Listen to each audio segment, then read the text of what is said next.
And yet it appears that you've now reversed your view on banning TikTok. Why is that? So I had it done.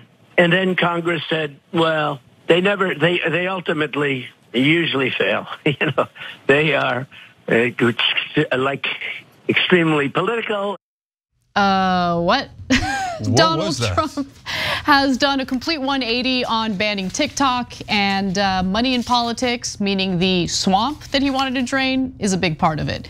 We'll get to that in just a moment. But first, it is worth learning about how Congress is inching closer to passing a law that would potentially ban TikTok in the United States unless the platform is sold to a non-Chinese entity. Now, TikTok is owned by the parent company ByteDance, which is based in Beijing. Lawmakers from both sides of the political aisle have long expressed concerns that Chinese authorities could force ByteDance to turn over data that it is collecting on its 170 million American users. TikTok has denied any assertion that it could be used as a tool by the Chinese government. In fact, the company has said that it has never shared US user data with Chinese authorities and won't do so if it's asked. I don't think you should believe that. I think you should take that with a grain of salt.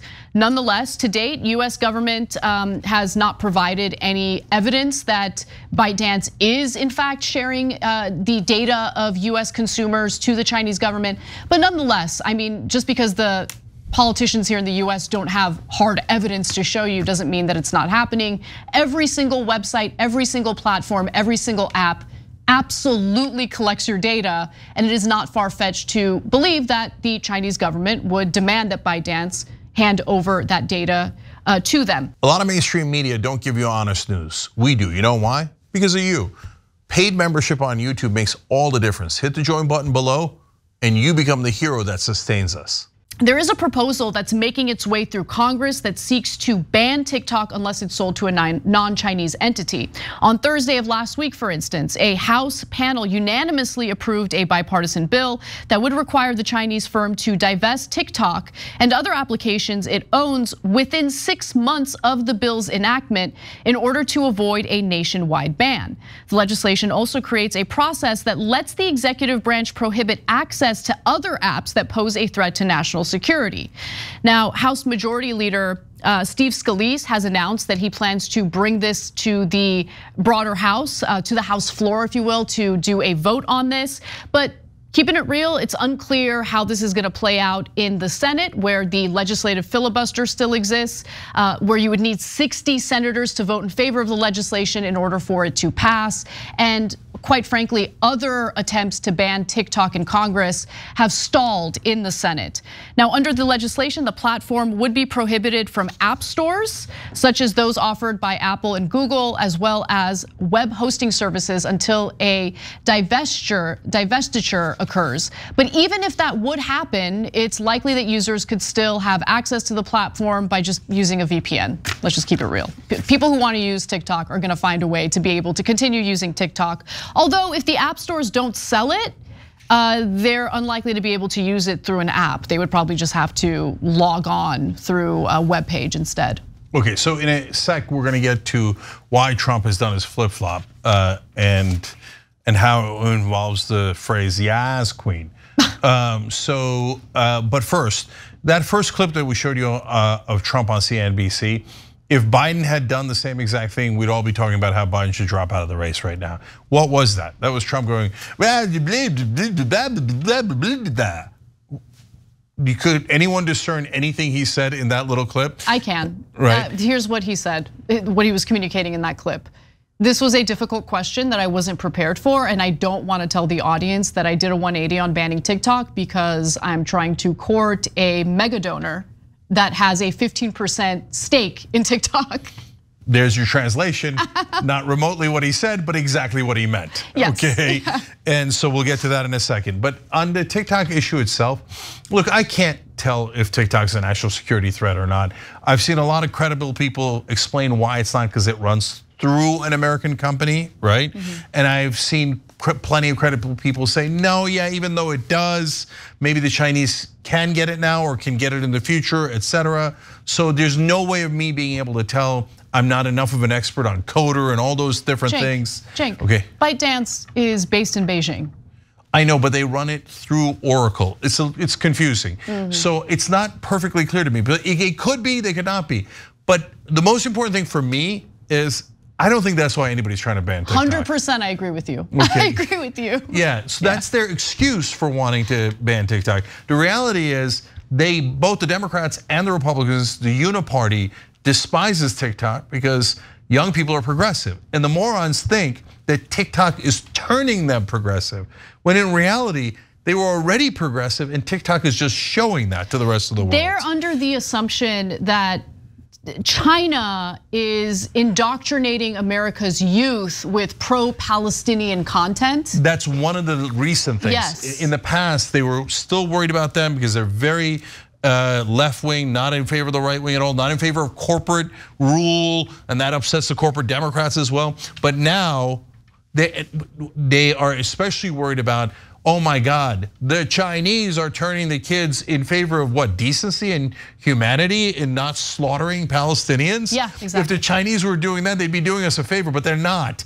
In fact, I know because my campaign TikTok page, which is just my personal one, anytime I use that hashtag ceasefire or hashtag free Palestine, they don't serve it to anyone. Interesting. So TikTok is actually cheating, in my opinion, based on my experience, on behalf of Israel, not against Israel. So it's just, they want to try to shut down anything, any form of media that is not spewing propaganda.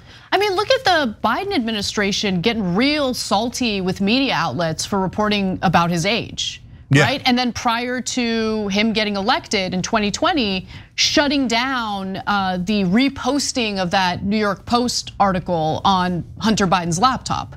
Like, look, the media censorship from political candidates or current political officials is gross, period.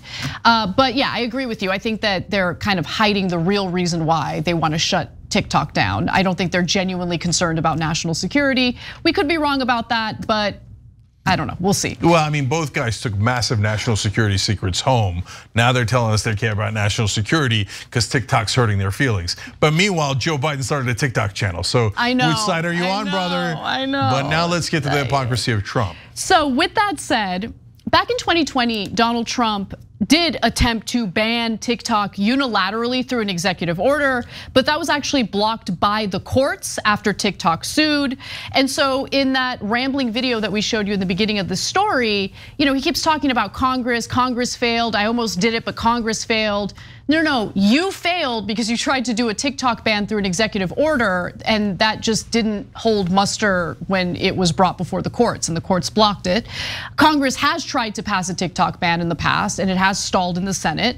Now, during President Joe Biden's State of the Union address, Trump also warned, if you get rid of TikTok, Facebook and Zuckerschmuck will double their business. I don't want Facebook, who cheated in the last election, doing better. They are a true enemy of the people. That's what he claimed. A real quick comment on that. Facebook isn't cheating against Trump at all. What he's complaining, no, it does mean something. What he's complaining about is in 2016, Facebook let fake news from the Trump team run wild. And in 2020, they shut it down. I think that they overreacted, but they did not allow the fake news that Trump normally does to get disseminated on Facebook. And that's why he's livid, because they wouldn't cheat on his behalf. So let's get to Andrew Ross Sorkin on CNBC asking Trump about his change of heart. And yet it appears that you've now reversed your view on banning TikTok. Why is that? So I had it done. And then Congress said, well, they ultimately usually fail. They are like extremely political, and they're extremely subject to people called lobbyists who happen to be very, very talented, very good, and very rich. Because it's a tough decision to make. Frankly, there are a lot of people on TikTok that love it. There are a lot of young kids on TikTok who will go crazy without it. There are a lot of users. There's a lot of good, and there's a lot of bad with TikTok.